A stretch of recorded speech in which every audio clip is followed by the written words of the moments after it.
Es momento de presentar artistas viajeros y la imagen impresa.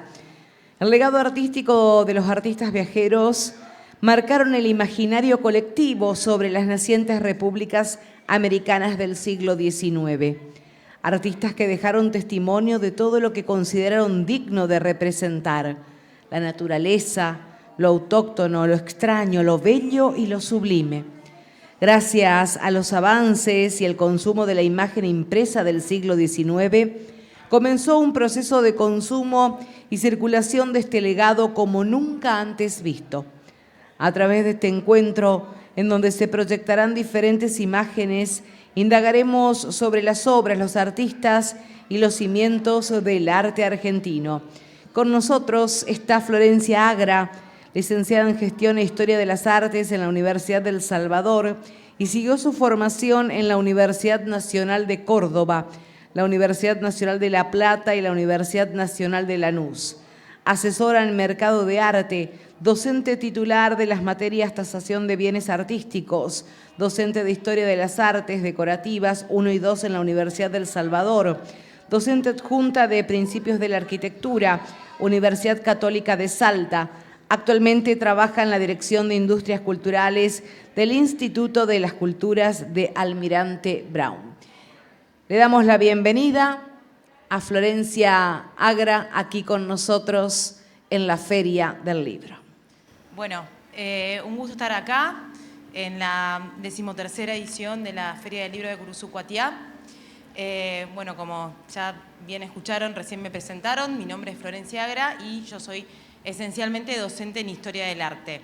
Y el tema que traigo hoy para exponer en este encuentro, el cual voy a ilustrar con imágenes, es artistas viajeros y la imagen impresa, ¿sí? Les voy a comentar un poco cómo se va a organizar la charla. Yo lo que voy a hacer es comentarles un poco, digamos, de en qué consiste esta categoría de artistas viajeros, cuáles fueron las causas que también promovieron la difusión de estos artistas, de estas imágenes, causas de orden culturales y económicos. Luego voy a ir directamente a mostrarles ciertas obras, ¿no?, que son, digamos, más de tipo ejemplar de esta categoría, para luego ir a dos artistas viajeros que estuvieron en territorio argentino. Sí, yo no sé si alguno de ustedes tiene conocimiento sobre lo que son los artistas viajeros, artistas precursores. Acá me dicen, sí. Sí.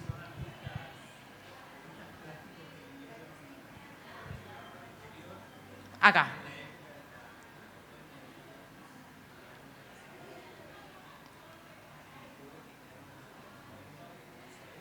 Muy bien, muy bien. Bueno, si luego quiere hacer algún aporte a la exposición, será bienvenido. A ver, no veo la flechita, ahí está.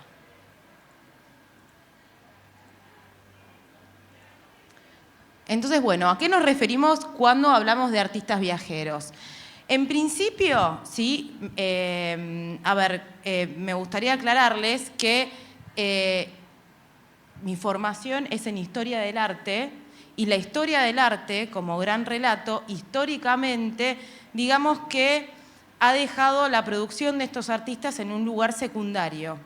Pero ¿qué pasa? Con el adviento de los estudios de la cultura visual, ¿sí?, y yo pongo acá las dos palabras para que ustedes vean cómo se cambia historia por cultura y arte por visual, determinados nichos académicos desde los años 80 han estudiado desde un plano interdisciplinario las imágenes, ¿sí?, sin discriminar si esto es plástica, si esto es gráfica, no, estudios de la cultura visual. Hoy se habla de estudios de la cultura visual, ¿sí?, el nuevo nicho. Y digamos que gracias a estos estudios, en los últimos años se ha puesto foco desde la órbita académica hacia la producción de estos artistas, ¿sí?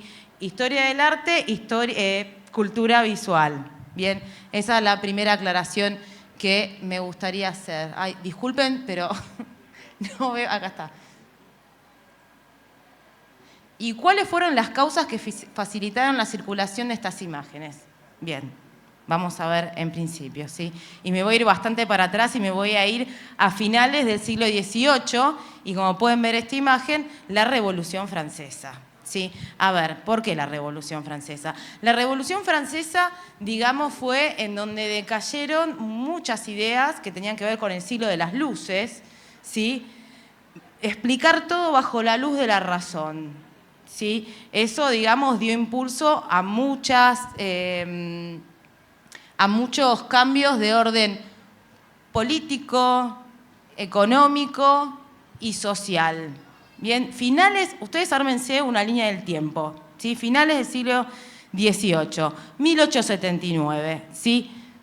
Esto trajo a la Revolución Francesa ideas que tenían que ver con la igualdad, con la fraternidad, ideas que dieron cimiento a las primeras repúblicas modernas, ¿sí? Entonces, ¿qué va a pasar? En América Latina, a principios del siglo XIX, ¿qué va a pasar con Perú, Argentina, Chile? ¿De quién nos vamos a emancipar?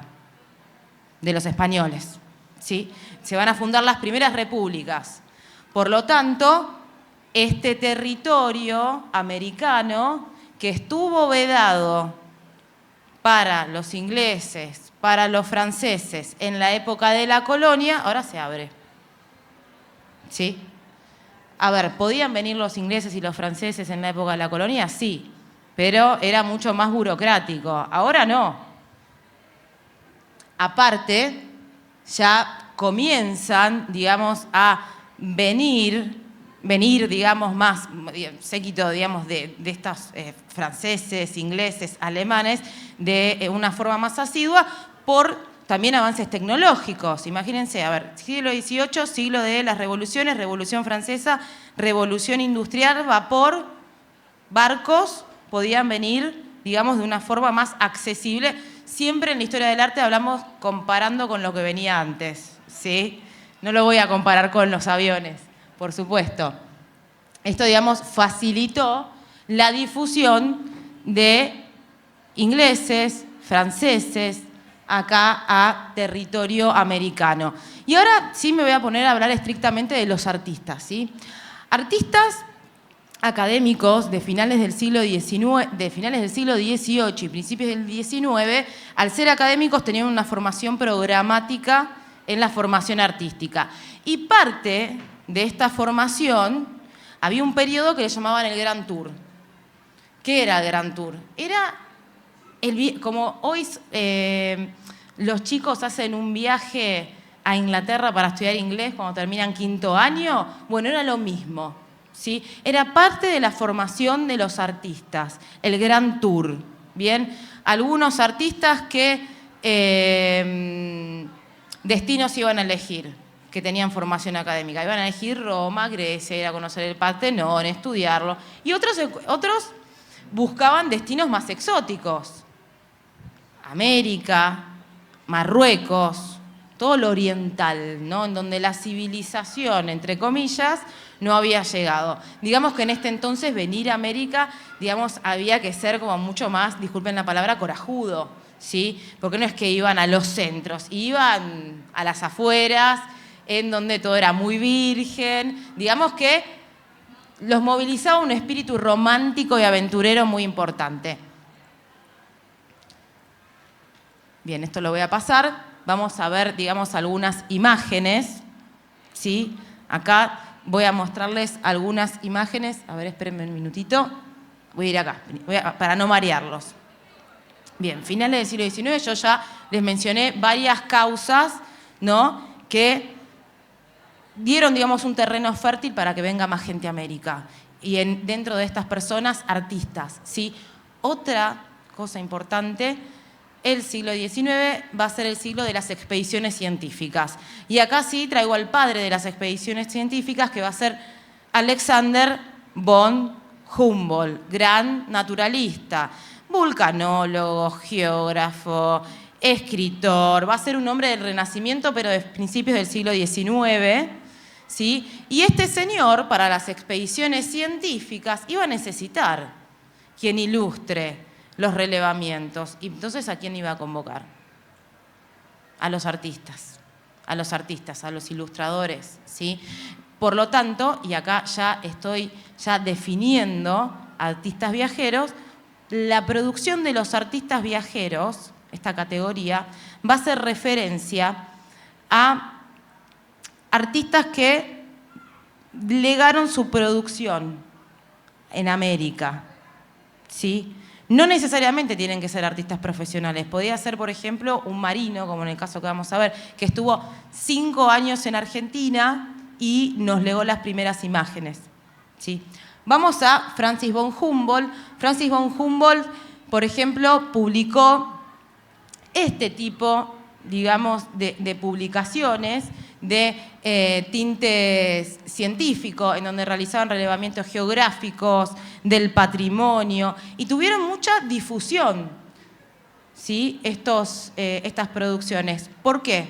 Porque otra cosa también que pasó a principios del siglo XIX es la invención de la litografía, que como técnica de grabado permitió, ¿sí?, la producción masiva de imágenes. Después hay más avances, por supuesto, en cuestiones técnicas de la imprenta. Ahora, por lo menos, digamos, estos artistas que estuvieron en América motivados por estudios académicos, trabajando en expediciones científicas, que estuvieron acá movilizados por el espíritu romántico, hicieron foco en determinados temas. Y vamos a ver en qué temas hicieron focos. Primero, en la naturaleza, ¿sí? En esta naturaleza distinta, ¿no? En donde no había llegado, digamos, la urbanización, ¿sí? Digamos que acá ya se siente en el espíritu romántico una cuestión muy romántica que tiene que ver con el suelo virgen, ¿sí? Que en Europa ya se estaba, digamos, dejando bastante de lado. Bueno, acá hicieron foco en esto desde lo romántico y también desde lo científico. La flora y la fauna tan típica, lo diferente, lo autóctono, ¿sí?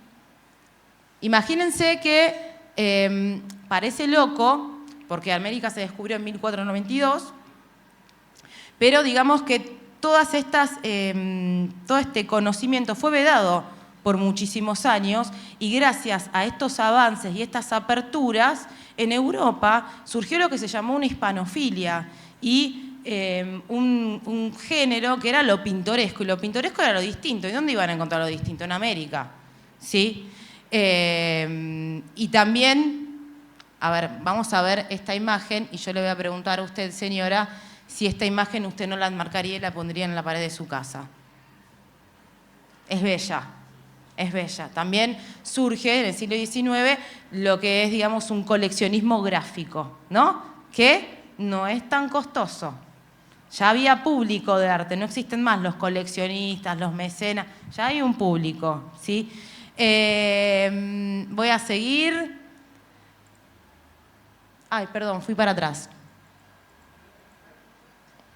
En el patrimonio, ¿sí? Patrimonio cultural, patrimonio histórico. Acá les estoy mostrando unas imágenes que pertenecen a artistas, digamos, que ilustraron expediciones científicas en México, ¿sí? Acá, digamos, también hay una cuestión, ¿no?, de conocimiento y ordenamiento del conocimiento científico.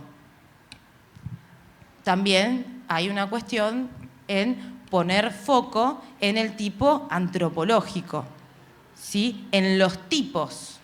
Bien, acá tenemos los trajes de los indios de Michoacán, digamos, de la ilustración de un viaje, ¿sí?, de Humboldt. Y acá traigo otra palabra. ¿Me están entendiendo bien, no? Porque yo a veces, ¿sí? Viajes. El siglo XIX fue el siglo de los viajes. También hubo una literatura de viaje. Los travel accounts, ¿sí?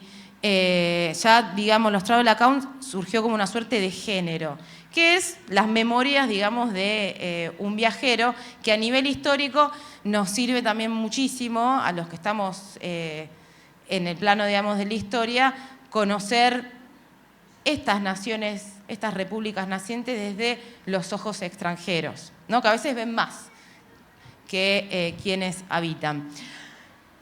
Trajes de los indios de Michoacán, un relevamiento del tipo antropológico y también de esto, conocer cómo se vestían, qué diferentes que son, digamos. Esto respondió al público europeo. Y otra cosa me gustaría aclararles que este tipo de imágenes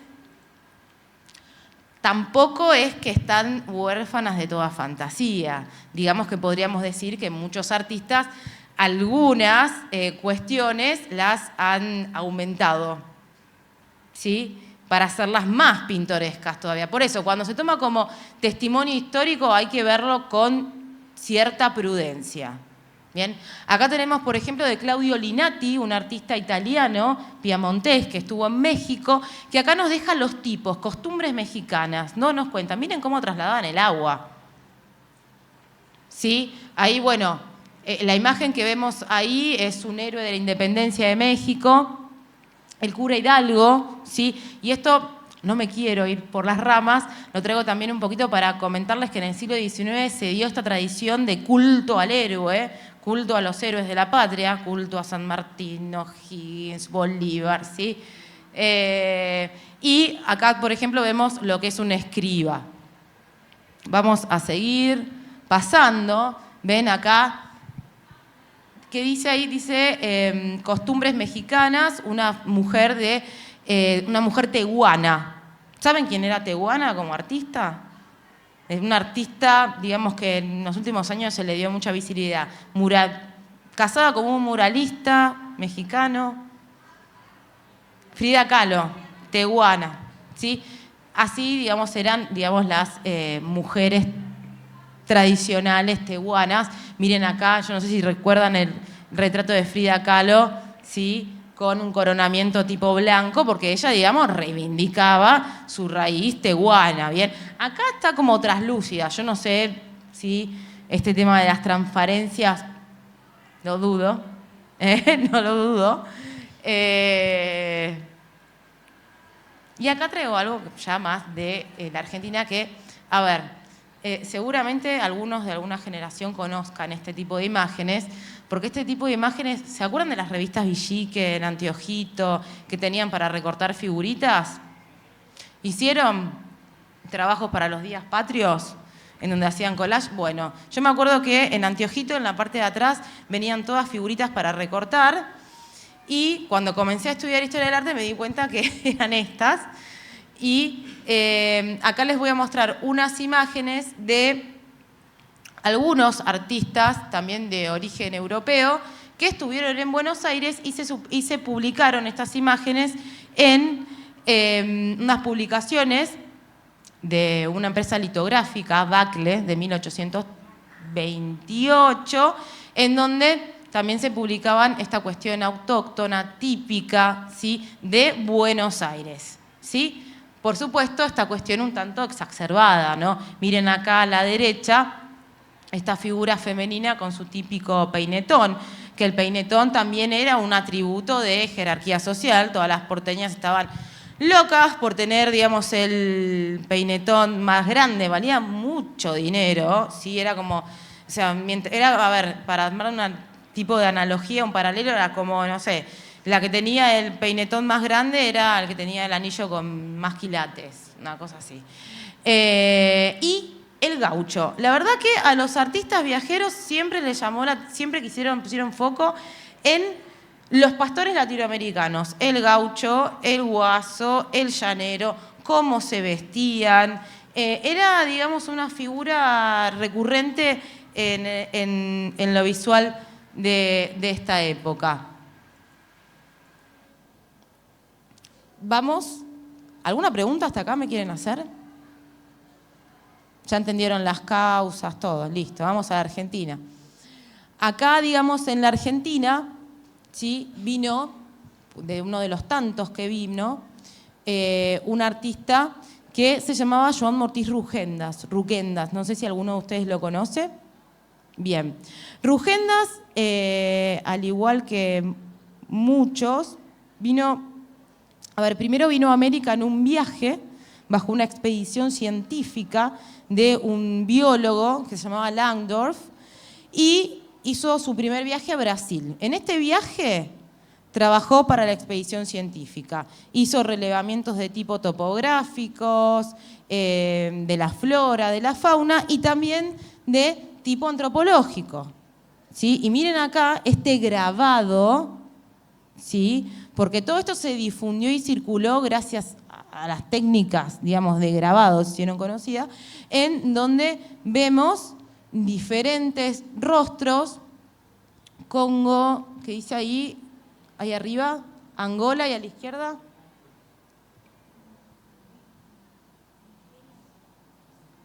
Bueno, es como un registro etnográfico, ¿sí? También, siglo XIX va a ser el siglo de la antropología, de la etnografía, ¿sí? En donde, digamos, se van a definir estas ciencias, ¿sí? Con sus propios métodos. Esta obra, digamos, que es gráfica, va a pertenecer al periodo de Rugendas que trabajó en Brasil. Ahora, este señor también legó, por lo menos, digamos, de Brasil, imágenes, ¿no? Que él, digamos, después se publicaron, que son más, digamos, que con más un tinte, digamos, de más libertad, en donde podemos revelar qué es lo que le llamaba la atención a él, ¿no? La esclavitud. En el caso, digamos, de Brasil, lo que va, digamos, a registrar más allá de las vistas de las ciudades, que eran también las vistas de la ciudad de Montevideo, vistas desde ahí, desde allá, también fue un tópico muy común. También otra cosa en la que hacían mucho foco eran en lo que podríamos llamar como la barbarie, el mundo no civilizado, ¿sí? Civilización y barbarie. Seguramente les suene, ¿sí? De esta cuestión sobre, digamos, otro escritor. Y acá ven esta... A ver, me voy a poner yo también a mirarlo. Ven acá esta contraposición entre el hombre civilizado, el hombre de la ciudad y la barbarie, ¿no? Entendiendo la barbarie como estas tribus que no vivían en un lugar determinado, vivían de la caza, de la pesca. Me atrevería a decir, por lo que es esta imagen, que eran, digamos, culturas ágrafas, ¿no? Que vivían como en un estadio de, esto es muy extremo, del neolítico, podríamos decir. Bien. Luego, él se ofendió, se peleó con este señor Landorf y volvió a Europa y después volvió a América, en donde estuvo en México, en diferentes lugares, y estuvo en la Argentina. De México ya conocemos este tipo de obras, ¿sí? Acá ya tenemos, esto no es obra gráfica, sino que es un óleo, seguramente, en donde vemos una pincelada más suelta, no vemos una rigurosidad en el dibujo. Digamos que acá hay una impronta emocional mucho más importante, y él nos aboceta, por ejemplo, esta vista y esta actividad en una plaza de México, acá también, las vistas, ¿no? También otra cuestión acá su obra empieza a tomar un tinte mucho más romántico, ¿sí? ¿A qué me refiero con romántico? Al romántico le gusta lo extremo, le gusta lo sublime, ¿sí? Le gusta, y de hecho lo pueden ver en esta obra, ustedes miren la obra y escúchenme, ¿no? Sentir lo sublime de la naturaleza, ¿no? Ser consciente, ¿no? Digamos, de lo que significa nuestra vida en el entorno natural, ¿no? La imponencia, exactamente, la imponencia. Bien, y también esta cuestión, ¿no? Ahí, bueno, pueden ver cómo representa con una indumentaria específica. Y acá, ya lo vemos más cerquita de la Argentina, en Chile. Acá tenemos una obra que es idílica, ¿no? Un idilio, ¿no? Una escena, digamos, de cortejo, que también es típico en la historia del arte. En el rococó francés también tenemos varias galanterías e idilios, pero acá tenemos un idilio criollo. ¿Qué está haciendo acá este señor? Está con la lavandera tratando, digamos, como una situación idílica, ¿no? Tratando de cortejarla. Tenemos una obra en donde vemos también trazos, digamos, más deliberados, en donde ya con digamos, viendo esta obra podemos reconocer la identidad del artista, el estilo, ¿sí?, del artista, y también un interés por representar e identificar a este guaso, ¿no? Ven que está representado con el típico poncho, las típicas espuelas y estribos. Me atrevería a decir que las espuelas sí son chilenas, pero digamos nos deja una imagen típica de estos lugares. Acá ya vemos una obra, esto se hace en la Argentina, es una escena del puerto de Buenos Aires. ¿Y qué ven ustedes ahí? ¿Es una escena de qué? Están desembarcando, ¿sí? A ver, fue una escena típica de la costa porteña, lo que es el desembarco. A ver, en Buenos Aires, a diferencia de Montevideo, a diferencia de Uruguay, como puerto natural, Buenos Aires no fue muy bueno. Era, digamos, en este entonces, era muy difícil desembarcar. Por eso las múltiples reformas que se hicieron posteriormente. Claro, claro, por las reformas posteriores. ¿Qué significaba? Que era como muy... se convirtió mucho, digamos, en el folclore de Buenos Aires. Llamaba mucho la atención cómo, en qué consistía el desembarco. El desembarco consistía en la siguiente manera, en este entonces. Llegaban, se acercaban a la costa en un barco, bajaban a otro bote y de ese bote iban a un carruaje en donde entraban, digamos, ese carruaje con un caballo, estimo yo, de una alzada muy alta. Era muy engorroso el desembarco y muchos viajeros lo pintaron, ¿sí? Siempre el gaucho, o sea, a ver, yo, por supuesto que hay un trabajo de curaduría, de edición y de selección mía, pero siempre el gaucho se representó como indolente, como tranquilo, nunca de manera negativa. Otra obra,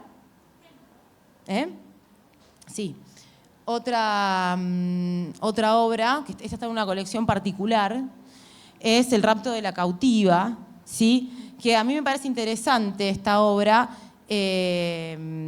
porque, a ver, no toma un tema que es, digamos, es un tema que es literario, pero también pasó, digamos, en realidad, y es un tema también sumamente representado. Usted lo identificó porque seguramente vio otras obras, o quizás vio esta. Ah, ¿esta versión? Ah, claro, porque ya se convirtió en un tópico. El rapto de la cautiva, que acá, bueno, están, digamos, diferentes, digamos, estratos de la sociedad, y acá sí, a los indios nos lo dejaron bien parados acá. Pero bueno, es un tema también el rapto de la cautiva, ¿sí? Un tema también que viene de la literatura, un tema sumamente extremo y un tema también romántico, ¿sí? En el caso de Rugendas, él fue, digamos, un artista que a todos los lugares que fue, México, Argentina, Chile, siempre se relacionó con la sociedad de ese momento, con las figuras importantes de la cultura. De hecho, yo les mostré algunas obras que recrean, ¿no?, la producción de estos artistas viajeros. De hecho, la historia del arte argentino, el siglo XIX, va a tomar las obras de estos artistas como parte de la historia del arte argentino. Sí, pero no es que son artistas que nacieron y se desarrollaron acá, sino que estuvieron de paso, ¿sí? Como les decía, él también realizó retratos de Mariquita Sánchez de Thompson, ¿sí? Por lo general, un artista tiene su producción más artística y una otra parte de la producción que es a pedido. ¿Sí? Hay mucho retrato de Rugendas. Muchos también de estos artistas viajeros fueron figuras claves en la fundación de las primeras academias o institutos artísticos, ¿sí? Por ejemplo, Montboisin, ¿sí? Un artista francés que estuvo acá en la Argentina 6 meses, que estuvo 6 meses porque se iba a Chile, ¿sí? fue, digamos, uno de los principales impulsores de la formación artística en ese país.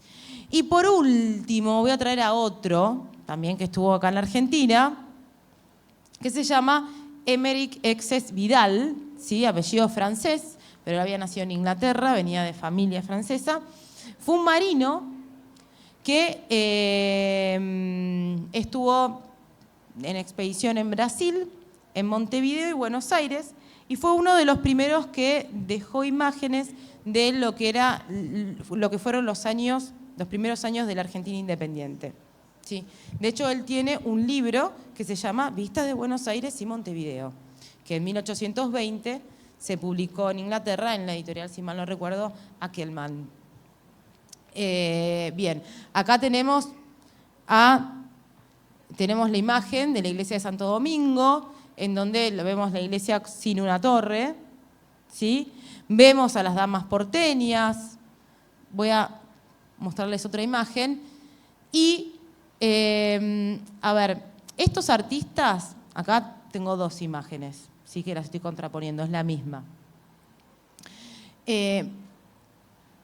Acá nosotros tenemos una imagen, ¿no?, que vemos a este señor, ¿no?, cargando, digamos, tirando, digamos, de este carro, pero tenemos la imagen en acuarela y en grabado.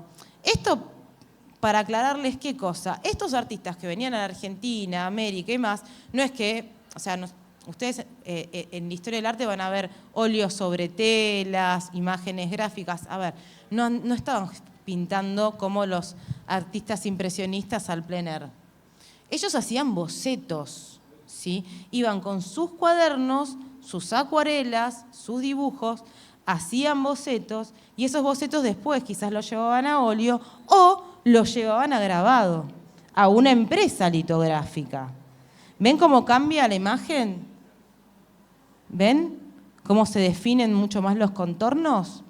¿Sí? Por eso, siempre es importante aclararlo, porque mucha gente cuando yo muestro esta imagen dicen, ¡ay, qué lindo cuadro! A ver, es una impresión, es linda, es bella la imagen, ¿sí? Pero recordemos, tengamos patente esto, que es una impresión. A ver, ya nos quedan poquitas imágenes. Otra vez, el desembarco, ¿sí? Acá el desembarco es muy interesante porque vemos que está flameando ahí atrás del desembarco, en el muelle de Buenos Aires. La bandera argentina. La bandera argentina. Sí, les vuelvo a repetir, esto es un grabado, ¿sí?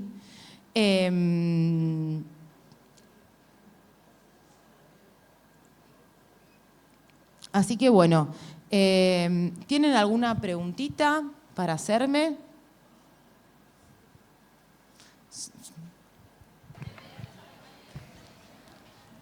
Que no les dé vergüenza, si no entendieron algo, me viene muy bien alguna pregunta.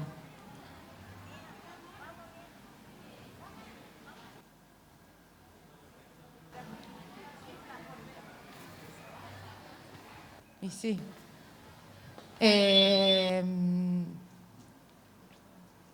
Sí, porque digamos que no tendría nada, digamos, nada de malo en este entonces.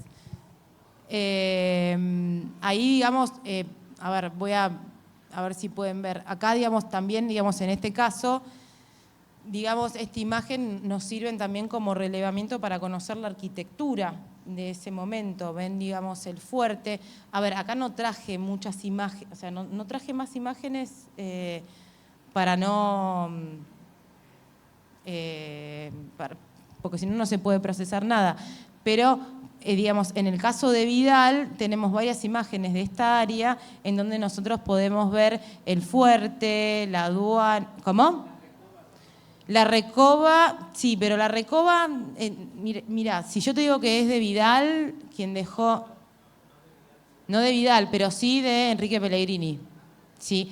A ver, Émeric Exes Vidal dejó, digamos, un legado de las escenas típicas de Buenos Aires, los problemas que tenían, digamos, para caminar la gente en la calle, porque era todo muy embarrado, o, por ejemplo, no traje todo completo las vistas de Buenos Aires y Montevideo, algo que le llamaba mucho la atención a Vidal era que los mendigos tengan caballo.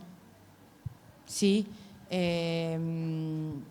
Pero, digamos, dejó un registro más de lo costumbrista, ¿no? Y acá también traigo otro género, costumbrismo. El que usted dice debe ser Enrique Pellegrini, que Enrique Pellegrini sí dejó un registro de lo que era la arquitectura. Enrique Pellegrini, otro artista viajero, seguramente les suena el apellido, porque fue el padre del presidente.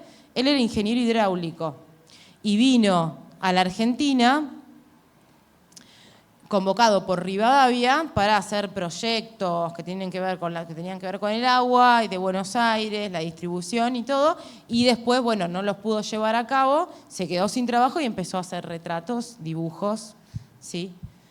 Así que bueno, recién pregunté si tenían alguna consulta, estaban todos en silencio, no sé si los aburrí.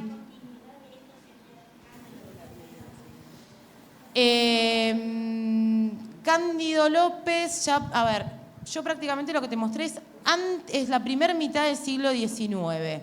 Cándido López es después, ¿sí? Cándido López nació acá, estudió para ser lo que sería hoy fotógrafo, daguerrotipista, hacía pinturas de lo que se llamaba pinturas de comedor en un principio, antes de ir a la guerra, ¿sí? Pintaba naturalezas muertas, lo que la gente iba a poner en su casa, y él, digamos, pasó la historia del arte por su producción en la Guerra Grande. ¿Qué pasa? Él, en la Guerra de la Triple Alianza, por supuesto, lo que hizo fue una serie de bocetos, los cuales después en Buenos Aires los llevó al óleo.